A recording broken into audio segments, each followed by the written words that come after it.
Boa tarde, gente, tudo bem? Eu sou Raquel e eu vou falar um pouquinho sobre o pacote Data Table. Ele é um pacote que é usado para manipulação e análise de dados e tem muita eficiência no processamento de grandes volumes de dados. Ele é como o Data Frame, mas ele traz algumas melhorias, como uma sintaxe mais enxuta, que elimina a necessidade do operador do cifrão para acessar as colunas e é mais rápido. Então, primeiro a gente vai iniciar instalando e carregando o pacote, que é o data.table. E aí a gente vai começar com a criação de data tables, que a gente pode criar manualmente, né? Então, definindo o nome das colunas e o conteúdo delas. A gente vai usar o data.table e colocar tudo entre os parênteses. E aí a gente vai ter ele aqui embaixo. Ele tem essa linha aqui que vai mostrar qual é o tipo de dado em cada uma das colunas. E aqui ele tem o índice das colunas com 2 pontos, separando o índice dos valores da coluna mesmo. Aí, além de criar manualmente, né, a gente pode também converter um objeto para data table. Aqui eu criei um data frame de exemplo. A gente vê que a gente tem a estrutura típica do data frame. A gente pode usar a função isDataTable para conferir se ele é ou não data table e converter usando a asDataTable. Aí, se eu chamar ao data table convertido, a gente já pode ver aqui aquela estrutura com o tipo das colunas e os índices aqui do lado. Ele também tem uma função muito legal que é a fread, que ela é usada para ler arquivos de texto. Então a gente pode usar para CSV, TXT e etc. Aqui eu chamei o DT-Iris, usei a função para ler o dataset do Iris do repositório dele no GitHub. O próximo tópico aqui são algumas operações básicas para inspecionar a estrutura dos elementos, editar nomes de colunas, esse tipo de coisa. Então a gente tem a nrow e a ncall e a dim, que a gente pode ver o número de linhas, o número de colunas ou a dimensão inteira de uma vez. A names vai trazer o nome das colunas, e nessa versão do Iris elas estão como V1, V2, V3, V4 e V5. E o head para a gente visualizar as primeiras linhas do dataset. Como a gente viu que aqui elas não estão com os nomes, a gente pode renomear elas usando o set names, que ele pode ser usado com uma coluna de cada vez aqui. Então a gente vai definir o data frame, o nome que está e o nome que a gente quer substituir, ou renomear múltiplas colunas. É a mesma coisa. O data table, o vetor dos nomes atualmente e o vetor dos nomes novos. E aí, para a gente evitar erros, a gente pode usar esse comando sleep absent, que vai pular a renomeação se ele encontrar uma coluna que o nome não existe. Se eu colocasse, por exemplo, aqui uma V6, que não está nos nomes, ele não faria nada com ela. A gente também pode reordenar as colunas com o set call order. Então, aqui eu ordenei elas para ficar a espécie, o comprimento da sépala, a largura da sépala, o comprimento da pétala e a largura da pétala. E aí ele ficou desse jeitinho aqui. O próximo tópico é a filtrar data tables. Ele tem, os comandos vão ter essa estrutura, né, de dt, i, j e by. I vai ser a condição das filtragens, das linhas, j é a seleção e operação das colunas e o by é a agregação. Então, começando com as linhas, a gente pode usar condições lógicas, a gente pode ordenar os dados e a gente pode selecionar intervalos. Então, por exemplo, eu posso selecionar todas as linhas onde o comprimento da sépala é maior que 5 e a largura da pétala é igual a 0,2. E diferente do data frame, quando a gente está fazendo as operações em linhas sem fazer as operações em colunas, a gente pode colocar direto a operação aqui e não precisa colocar a vírgula no final, que é um pouquinho mais rápido. Aqui tem outro exemplo, onde a gente vai selecionar as linhas de 10 a 20. E aqui a gente pode ordenar as linhas também. Usando o order, a gente coloca ele aqui dentro na mesma anotação. E aqui eu escolhi ordenar pelo tamanho da sépala, né? Pelo comprimento da sépala. Aqui, se a gente colocar o menos dentro do order, a gente vai ordenar por ordem decrescente. Então, aqui a gente tem por ordem crescente e aqui por ordem decrescente. A gente pode usar também o in. Então, aqui a gente tem 3 espécies nos dados, né? Aqui a gente vai filtrar pelas que são a setosa ou a versicolor. E a gente também pode excluir as linhas, né? Fazer um filtro ao contrário. Então, aqui a gente trouxe essas duas. Aqui a gente vai trazer tudo, menos as que forem essas duas. Aqui é o que eu já comentei sobre a vírgula. As duas notações são válidas. A gente pode adicionar a vírgula como a gente faria no DataFrame, ou pode fazer direto assim. Aqui, as colunas, é legal porque a gente pode ir colocando operações nelas enquanto a gente vai fazendo o filtro das linhas, por exemplo. Mas quando a gente quer fazer alguma coisa só nas colunas, a gente coloca a vírgula e faz. Aqui, por exemplo, se a gente chamar ela dessa maneira, só o nome da coluna, ele vai retornar um vetor com os valores da coluna. E aí, se a gente colocar o comando dessa maneira, né, ponto entre parênteses e o nome da coluna, ele vai retornar uma data table com a coluna que a gente selecionou aqui. Seria equivalente a gente fazer a chamada da função colocando um list. O data table vai aceitar qualquer uma das nomenclaturas, tanto o list quanto o pontinho vão ter o mesmo retorno, um data table com as colunas que a gente colocar aqui dentro. A gente também pode chamar elas pelo índice. Então, aqui eu chamei a primeira coluna, que é a coluna da espécie, e ele vai trazer todas elas. Aqui a gente vai selecionar duas colunas, só para exemplificar mesmo que a gente pode chamar várias colunas de uma vez. E aqui a gente começa as coisas um pouco mais elaboradinhas, né? A gente pode renomear as colunas do resultado quando a gente seleciona elas. Então, se por algum motivo você quiser mudar, né? Você quer selecionar a coluna, mas trocar o nome dela, você pode só colocar o nome novo, o igual e o nome da coluna atual. E aqui a gente também pode operar nas colunas. Sobre a operação das colunas eu vou trazer mais exemplos mais para frente, então aqui são só outras maneiras da gente fazer a seleção das colunas. A gente pode colocar o nome delas numa variável e depois chamar a variável, e a gente também pode fazer o filtro ao contrário, né? Então a gente pode colocar os nomes das colunas que nós não queremos, colocar o menos e chamar o vetor com os nomes delas, e aí elas não vão aparecer. Colocar tanto o menos quanto a exclamação, a negação, né? Aqui a gente também pode usar o dois pontos, né? Tanto pelo nome da coluna quanto pelo índice, e aí ele vai chamar só as colunas que estão dentro desse intervalo. Aí, da mesma maneira que a gente pode tirar as colunas, a gente pode tirar com a anotação do intervalo, exatamente como a gente fez nas linhas. Aqui, aí eu já estou trazendo um exemplo de como a gente pode usar funções para nessa filtragem das colunas. Então, a gente deu um nome para a coluna e chamou a média do comprimento da sépala e o máximo do comprimento da pétala. E aí ele vai trazer as duas colunas com os dois resultados da média que a gente chamou aqui. Podemos também, né, selecionar linhas e operar nas colunas simultaneamente. Então, a gente pode realizar a filtragem das linhas, por exemplo, aqui pela espécie, e fazer a criação das colunas da média e do máximo, como a gente fez aqui no exemplo anterior, mas para uma espécie específica. Nesse caso, eu usei a íris setosa, e aí ele vai trazer os valores só para aquela espécie.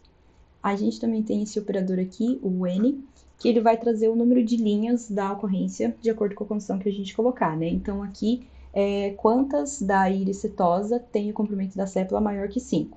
22. E a gente pode usar outros operadores, né, para identificar as colunas. Por exemplo, a gente pode usar o like para verificar quais colunas tem o WID, né? Vamos supor que a gente queira as colunas da largura. Aí ele vai retornar um vetor lógico com true ou false nas colunas que tem o WID no nome. Para selecionar essas colunas, a gente vai usar o SD e o SDCalls, que eu vou falar sobre mais para frente. A gente tem também as agregações, né, e os agrupamentos, que é o by da notação e o key by. Então, começando pelo by, é exatamente um group by, a gente vai colocar como a gente quer agrupar. Então, aqui, por exemplo, eu contei quantas ocorrências a gente tem de cada uma das espécies, e aí ele vai trazer um data table com a coluna que a gente usou para agrupar e a coluna com o valor. Que a gente também pode renomear, aqui, por exemplo, eu chamei ela de quantidade, só para mostrar que a gente pode renomear ela igual a gente estava fazendo lá em cima. Quando a gente quer colocar mais de uma coluna no agrupamento, a gente usa aquela notação do ponto entre parênteses para definir.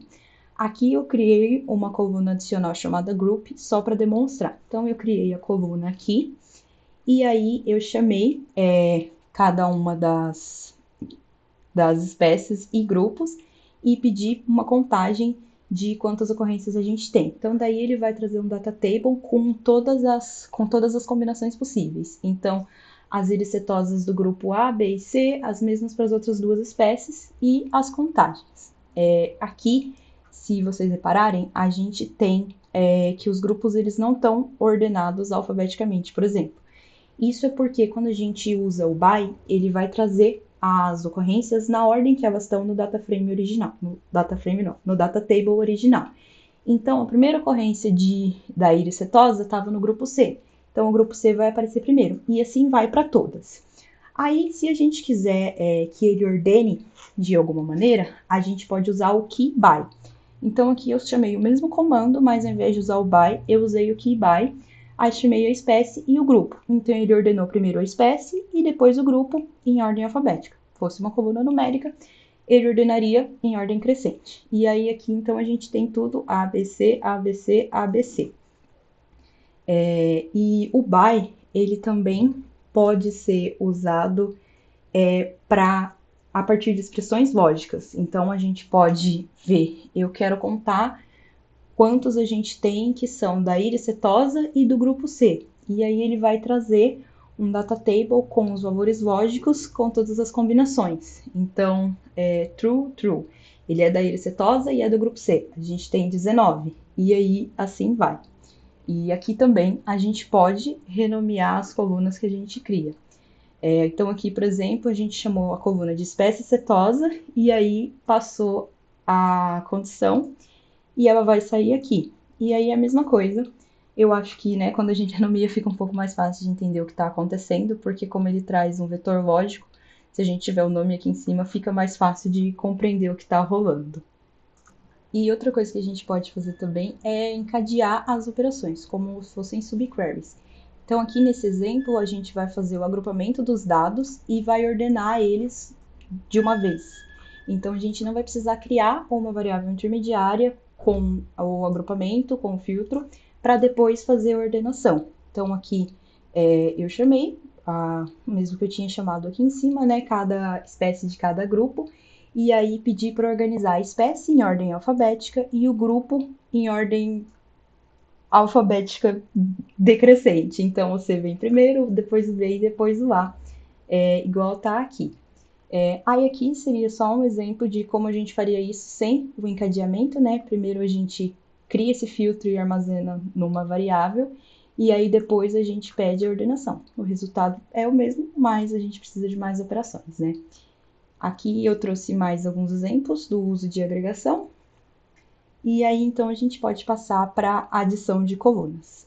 A gente usa o operador dois pontos e igual para criar as colunas. E aí, se a gente quiser preservar o data table original, a gente pode usar a função copy para criar uma cópia do data table e então mexer nas colunas dessa cópia que a gente faz.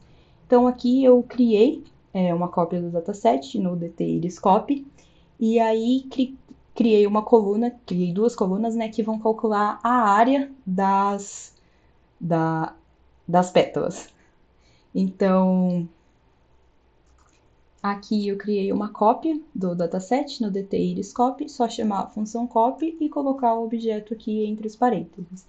E aí aqui a gente pode criar as colunas uma de cada vez, ou a gente pode criar elas igual a gente estava renomeando múltiplas colunas. A gente coloca o vetor com os nomes delas, coloca o pontinho parênteses, e aí coloca cada uma delas, o que elas serão, separado por vírgula. Então, aqui nesse caso seria a área da sépola e a área da pétala, que são dadas pela multiplicação do comprimento e da largura de cada uma delas. E aí a gente tem o resultado aqui no dataset.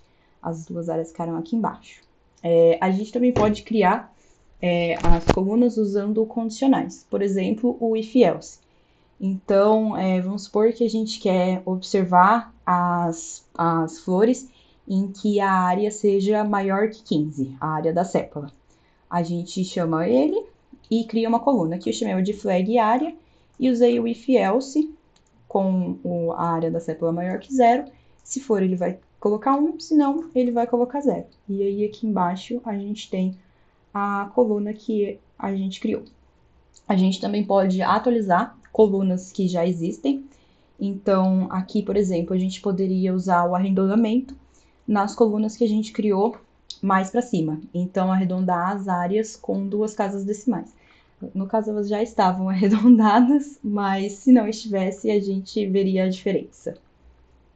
A gente também pode remover as colunas, que é bem simples. A gente vai usar o mesmo operador e colocar o null. Então, assim como na renomeação, na criação, a gente pode fazer a operação de uma em uma ou várias de cada vez, né?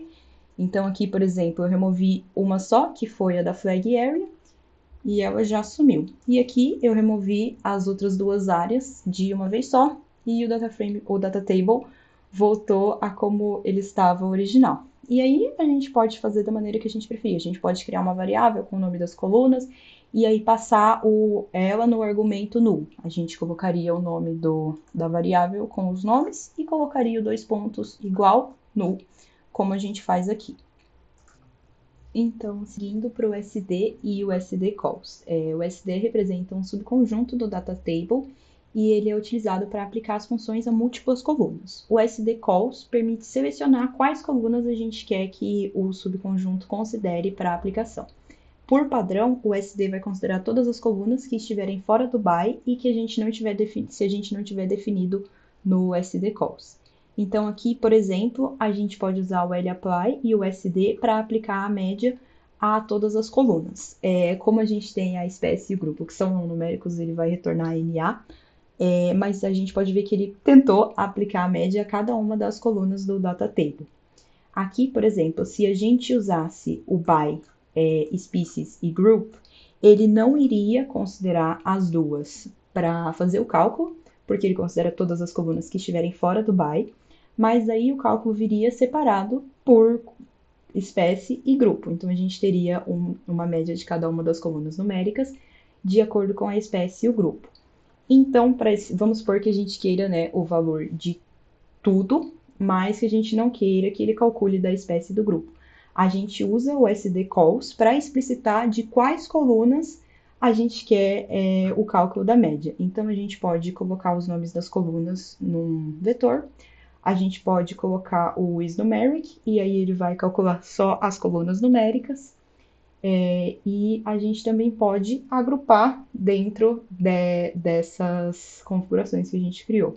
Então, beleza, a gente calculou as médias de todas as colunas numéricas, mas a gente agora quer abrir elas por espécies. A gente só precisa adicionar o by aqui no final, e a gente vai ter a média de cada uma das colunas numéricas de acordo com a espécie.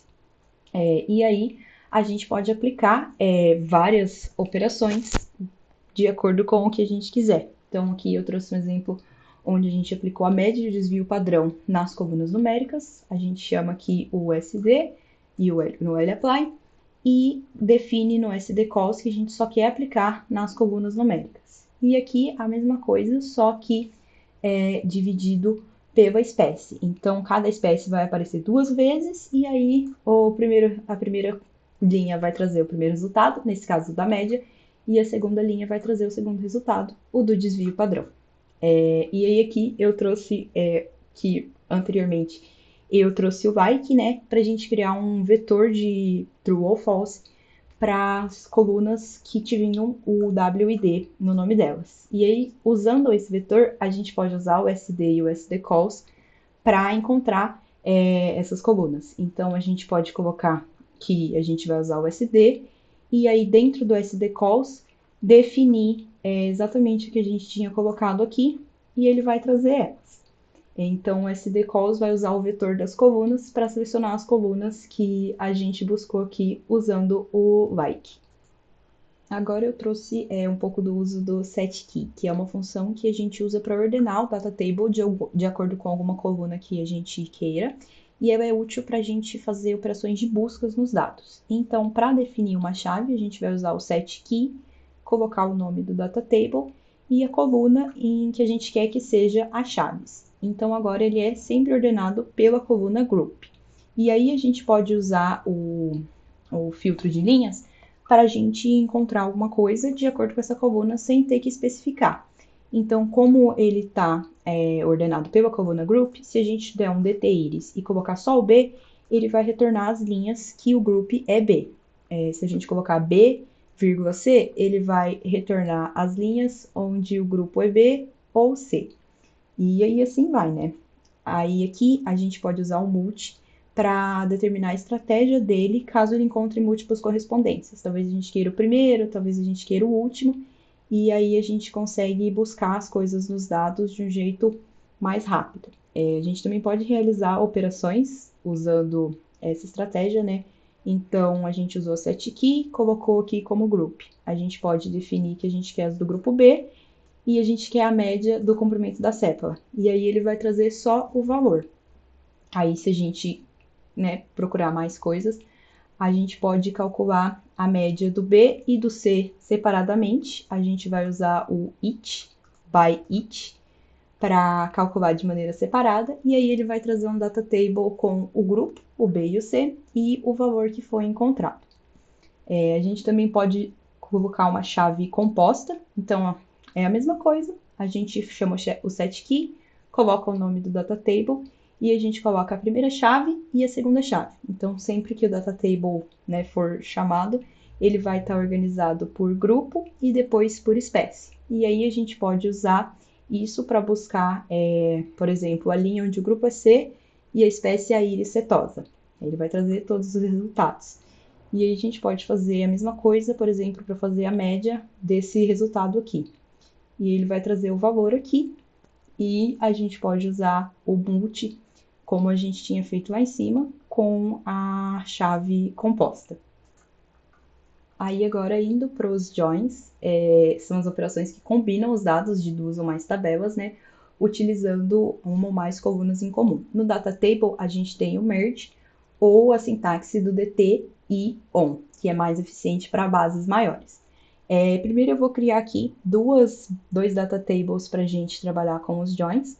Uma é de clientes que se cadastraram no programa de fidelidade e a outra é dos pedidos. São data tables bem pequenininhos, porque são realmente só para exemplificar. Então, utilizando o merge, a gente vai usar os parâmetros all.x e all.y para determinar qual das tabelas vai ter os registros preservados. E aí, então, vamos começar com o innerJOI, que vai retornar os registros que possuem correspondência nas duas tabelas. Então, a gente vai chamar o merge, colocar a primeira tabela, que é considerada a tabela da esquerda, segunda tabela, que é considerada a tabela da direita, e by client ID. Então, daí ele vai trazer todos os clientes que fizeram pedido e estão na base de clientes da fidelidade, mantendo a estrutura, né, da data table dos clientes. E aí, então, a gente pode fazer o left join, que vai retornar todos os registros da primeira tabela declarada e os registros correspondentes da segunda tabela, trazendo também os valores nulos para os registros que não possuem correspondências. Então, a gente vai colocar o all.x igual a true, e aí a gente vai fazer o left join. A gente pode ver, por exemplo, aqui que a Alice está com NA no pedido e a Daniela também, porque elas estão na base de clientes, mas não estão na base de pedidos, né? Elas são o ID 4 e 1. E a gente pode ver que eles não estão aqui na base de pedidos. E aí, a gente tem o right join, que vai trazer os registros da segunda tabela e os registros correspondentes da primeira, trazendo também os nulos da segunda tabela. A gente vai usar o all.y igual a true e vai ser basicamente a mesma coisa. A gente vai ter todos os clientes e aqui a gente vai ter o set com o NA, porque ele fez o pedido, mas não está cadastrado na tabela de clientes da fidelidade. E aí a gente tem também o full join, que vai retornar todos os registros de todas as tabelas. E a gente, para fazer esse, a gente vai usar o all igual a true.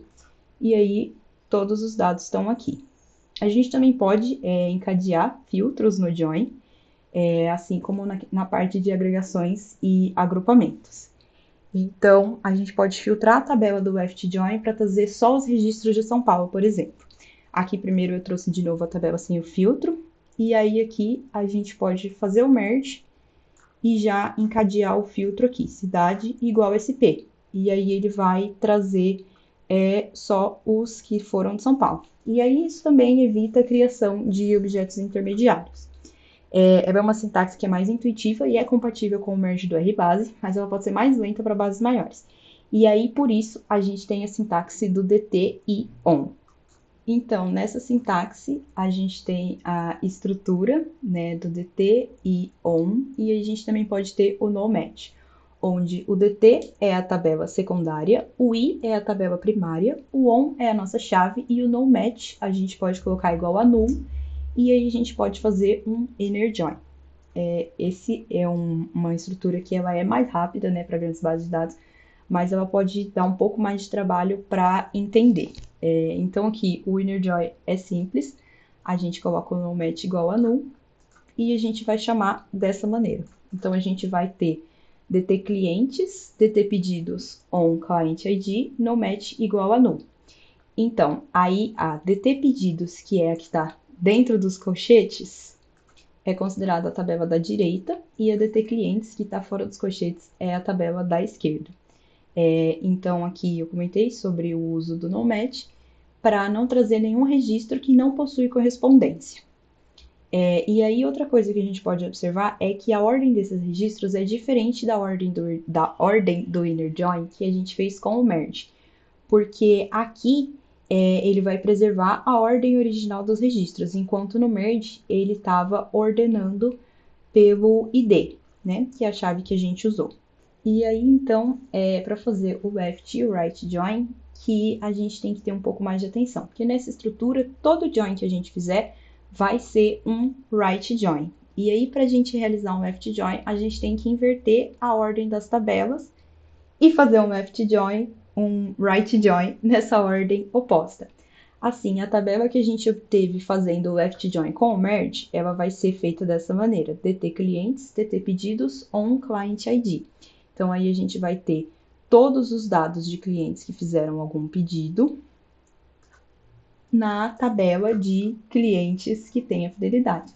Como o cliente de ID7 fez um pedido, mas não tem a fidelidade, a gente não tem o nome e a cidade dele. E aí, assim, se a gente quiser obter a tabela que a gente fez no right join do merge, a gente tem que inverter essa ordem, chamar primeiro a dt pedidos e aí a dt clientes. Aí, então, a gente vai ter todos os clientes, independente se eles fizeram ou não pedido, né? A gente tem todos os clientes que estão cadastrados na fidelidade. E aí a gente também tem algumas peculiaridades. A gente tem o not join ou anti-join, que vai retornar os registros da primeira tabela esquerda, que não possuem correspondência na segunda tabela. E aí, para fazer isso, a gente só precisa colocar a exclamação da negação na segunda tabela. E aí, aqui, então, o cliente que tem pedido, mas não está cadastrado na base de clientes, é o cliente com o ID 7. Ou aqui, os clientes que estão cadastrados na base de clientes, mas não têm pedido, o 1 e o 4. A gente tem também o semi-join, que vai retornar os registros da primeira tabela, que possuem correspondência na segunda tabela, mas sem misturar, entre aspas, essas tabelas. Assim, a gente pode, né, obter essas linhas sem, de verdade, juntar as tabelas. Aqui eu chamei de subset, então foi como se eu estivesse fazendo o join. Aí eu coloquei o nomatch igual a 0, porque eu não quero as linhas que não tiverem correspondências, e coloquei o which igual a true. E aí, então, eu seleciono da base de pedidos as linhas que eu encontrei nesse subset. Então, aí a gente vai ter aqui na estrutura da tabela de pedidos as linhas dos clientes que estão cadastrados na tabela de clientes, no programa de fidelidade.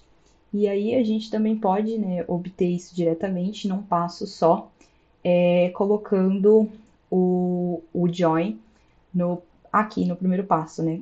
Do primeiro passo no subset aqui embaixo. Então a gente vai chamar dt pedidos, colocar o NA omit para não aparecer os NAs e chamar o join que a gente fez aqui no primeiro passo lá em cima, com o which igual a true, e a gente vai trazer o mesmo resultado. Seguindo nos joins mais diferenciados, a gente tem os non-equi joins, que são os joins onde a condição para correspondência não é uma igualdade, mas é uma relação de desigualdade.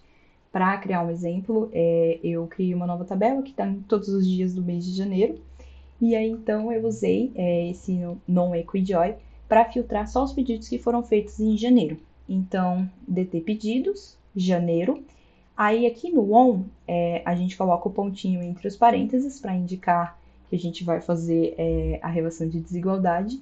Aí a gente põe nossa desigualdade aqui, então a data do pedido tem que ser maior ou igual à data aqui de janeiro e menor ou igual à data de janeiro.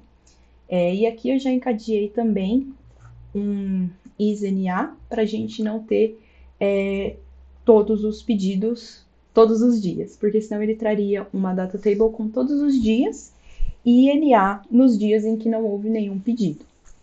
A gente também poderia ter usado o noMatch aqui no join, mas eu trouxe esse só para mostrar uma coisa um pouco diferente. E aí um ponto muito importante é que a ordem dos termos das inequações tem que seguir as ordens das tabelas. Ou então, a coluna data pedidos, o data table data pedidos, ele foi chamado antes do data table janeiro. Então, quando a gente está fazendo as inequações, a coluna do data table pedidos tem que aparecer antes da coluna do data table de janeiro, quando a gente está definindo as inequações para o join.